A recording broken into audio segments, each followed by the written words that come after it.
Time magazine this week. It says how Wall Street won, and we've got polls showing that 2/3 of the country still think we're going in the wrong direction, think the economy is no more secure. What do you say to those Americans who think Wall Street is winning but they're not? Well, let's think about where we were 5 years ago. The economy was on the verge of a Great Depression. In some ways, actually, the economic data and the collapse of the economy was worse than what happened in the 1930s. And we came in, stabilized the situation. We've now had 42 straight months of growth, 7.5 million new jobs created, 500,000 jobs in manufacturing, 370,000 jobs in an auto industry that had completely collapsed. The banking system works. It is giving loans to companies who can get credit. And so we have seen, I think, undoubtedly progress across the board. The housing market has recovered. But what is also true is we're not near where we need to be. And part of it has to do with a whole bunch of long-term trends in the economy where the gains that we've made in productivity and people working harder have all accrued to the people at the very top. 95% of the gains to the top 1%. That is so striking. It is. And the folks in the middle and at the bottom haven't seen wage or income growth, not just over the last 3-4 years, but over the last 15 years. And so everything that I've done has been designed to, number one, stabilize the economy, get it growing again, start producing jobs again. Number two, trying to push against these trends that have been happening for decades now.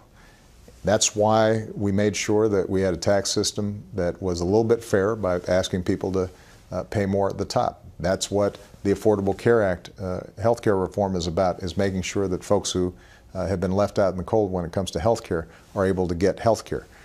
That's why we strengthened the entire banking system so that too big to fail is far less likely to be in place if, heaven forbid, there's a crisis the next time. Because we've said, banks, you've got to double the amount of capital that you have so that you can absorb losses when you have them, so taxpayers aren't bailing you out.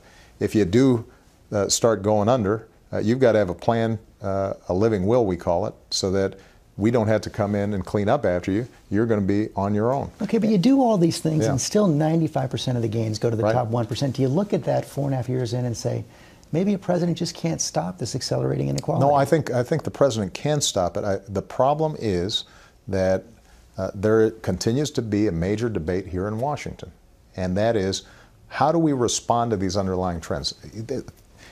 If you look at the data, a couple of things are creating these trends. Number one, globalization, right? Capital, companies, they can move businesses and jobs anywhere they want. And so they're looking for the lowest wages. That squeezes workers here in the United States, even if corporations are profitable. Technology. If you go to a lot of companies now, they've eliminated entire occupations because they're now robotized. We don't have travel agents. We don't have bank tellers. It's bigger than Washington. Right. So there's a whole bunch of stuff that's happening in the marketplace. But if we have policies that make sure that our kids are prepared for higher skilled jobs, if we have policies that make sure that we're rebuilding our infrastructure, because a robot can't build a road, and we need new ports and a smarter electricity grid. If we're making investments to make sure that research and development continues to happen here, if we have tax breaks for companies that are investing here in the United States as opposed to overseas, all those things can make the situation better. It doesn't solve the problem entirely, but it pushes against these trends. And the problem that we've got right now is you've got a portion of Congress whose policies don't just want to leave things alone. They actually want to accelerate these trends. There's no serious economist out there that would suggest that if you took the Republican agenda of slashing education further, slashing Medicare further, slashing research and development further, slashing investments in infrastructure further, that would reverse some of these trends of the inequality. Stalemate may lead to something even more disastrous. It's deja vu all over again here in Washington. You're a couple weeks away from a government shutdown, few weeks away from a possible default one more time. Okay. Speaker Boehner says, listen, you just have to sit down and negotiate with me. Are you still absolutely refusing to talk in any way, shape, or form? No. Keep in mind my position here, George, because I have been through this a couple of times with Speaker Boehner. What I've said is, with respect to the budget, we've presented our budget, and now it's the job of Congress to come up with a budget that keeps our long-term trends down or our current trends of reducing the deficit moving forward, but also allows us to invest in the things that we need to grow. And I've told him, and I've told the country what I think we need to do. I'm happy to have a conversation with him about how we can deal with the so-called sequester, which is making across-the-board cuts on stuff that we shouldn't be cutting, while continuing tax breaks, for example, for companies that are not helping to grow the economy. There are ways of doing this. It's just that they haven't been willing to negotiate in a serious way on that. What I haven't been willing to negotiate, and I will not negotiate, is on the debt ceiling. But presidents have done that in the past, and you've done it in the past. No.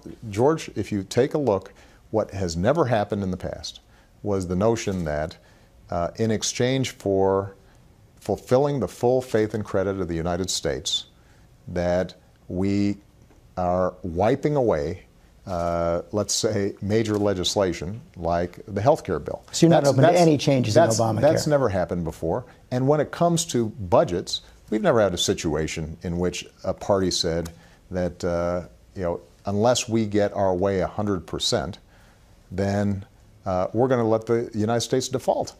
That's never happened, George. That didn't happen when you were working here in the White House. But there were reforms added to the debt limit legislation. George, I think it's fair to say that never in history have we used just making sure that the U.S. government is paying its bills as a lever to radically cut government at the kind of scale that they're talking about. It's never happened before. There have been negotiations around the corners because nobody had ever presumed that you'd actually threaten the United States to default. So how does this end then? They say they need changes in Obamacare. You say you're not going to negotiate. Are you just betting they're going to cave? No, George, here's the problem.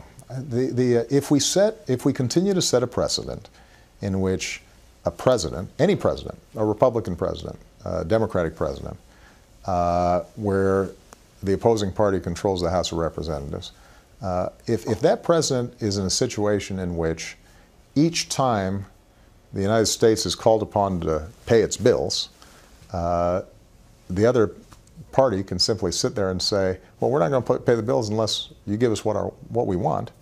That changes the constitutional structure of this government entirely. So you're not going to negotiate? So we can't negotiate around the debt ceiling. If Mr. Boehner has ideas about how we can grow this economy, strengthen the middle class, put people back to work in a serious way, of course we're happy to support the negotiations that are taking place between the House and the Senate. If we're going to continue to reduce the deficit, and I think a lot of people aren't aware of the fact that the deficit's been cut in half since I came into office, it's continuing on a trend line of further reductions. If we want to do more deficit reduction, I've already put out a budget that says, let's do it. I'm willing to reform entitlements. I'm willing to cut out additional waste that may be there. But what I also think we should be doing is eliminating corporate tax breaks that nobody can defend, but keep on reappearing each year in the budget. If we are serious about it, there's no reason that we can't do it and do right by the country. How about beyond the deficit? You were reelected a little more than a year ago. 332 electoral votes, 51% of the vote. First president since Eisenhower to do it twice. You put gun control at the top of the agenda, immigration reform, climate change. All of it stalled or reversing. How do you answer the argument that beyond the deficit, this has been a lost year, and how do you save it? Well, on immigration reform, for example, we got a terrific bipartisan vote out of the Senate.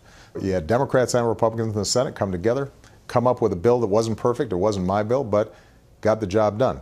It's now sitting there in the House. Not going anywhere. Well, But what I will say is this: if Speaker Boehner put that bill on the floor of the House of Representatives right now, it would pass. It would pass. So the question then is not whether or not the ideas that we put forward can garner a majority of support, certainly in the country. I mean, gun control, we had 80–90% of the country that agreed with it. The problem we have is we have a faction of the Republican Party, in the House of Representatives in particular, that view compromise as a dirty word, and anything that is even remotely associated with me, they feel obliged to oppose. And my argument to them is real simple. That's not why the people sent you here. We're out of time. Final question. Your vice president is at Tom Harkin's steak fry in Iowa this weekend. Clearly, Secretary Clinton positioning for a possible run for president too. You chose both of them. What do you say to your fellow Democrats when they're thinking about that possible choice? And are you determined to stay neutral throughout this whole process?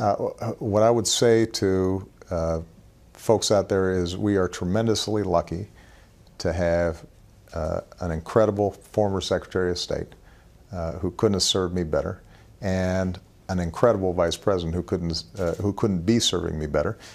And I suspect if you ask both of them, they'd say it's way too premature to start talking about he's in 2016. Iowa. Well, Iowa's a big state, and he's an old friend of Tom Harkin's. So you're staying completely neutral? Listen, I think, as you pointed out, I just got reelected last year. My focus is on the American people right now. I'll let you guys worry about the politics. Mr. President, thanks very much.